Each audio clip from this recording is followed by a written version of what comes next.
મારું નામ ગોહિલ કૃષ્ણ. મારું આણંદ અહીંયા ગોકુલ ગ્રુપ યુનિવર્સિટીમાંથી રિસર્ચ સ્કોલર છું. આજે મને ડૉક્ટરની પદવી મળી છે. ડૉક્ટર રેખા મેડમ પટેલ જેમના ગાઈડ હેઠળ મારો જે ટોપિક હતો એ યુનિફોર્મ સમાન દીવાની ધારાના સંદર્ભમાં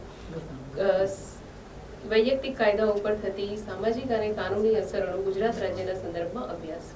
સમાન દીવાની ધારો એટલે એવું કે બધા માટે જે લગ્ન છે, દત્તક વિધાન છે, છૂટાછેડા છે, એ તમામ વિષયો દરેક ધર્મની અંદર જે અલગ અલગ છે, જે લોકોના પર્સનલ લાગુ પડે છે, તો એ પ્રમાણે બધાને કોમન એક કાયદો મળે એના માટે આ યુનિફોર્મ સિવિલ કોડ હતું. જે મારા રિસર્ચ ઉપરથી મને એવું ખ્યાલ આવ્યું કે યુનિફોર્મ સિવિલ કોડ એ ગુજરાત રાજ્યમાં પણ બહુ જો આવશે તો બહુ બધા ધર્મો માટે બહુ બેસ્ટ છે.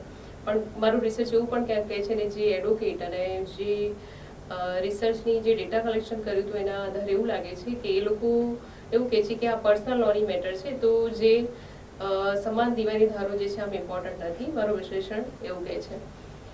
બીજું કે સમાન દીવાની ધારાની અંદર જે સૂચનો અને તારણો મેં આપ્યા હતા એમાં અમારા જે ડૉક્ટર હિરેનભાઈ પટેલ હતા એક્સપર્ટ તરીકે, જેમને સપોર્ટ કર્યો સારો, અને જે અમારી ગોકુલ ગ્લોબલ યુનિવર્સિટી જે છે એમને પણ ખૂબ સપોર્ટ કર્યો. એની માટે હું ગોકુલ ગ્લોબલ યુનિવર્સિટીનો ધન્યવાદ માનું છું. Thank you.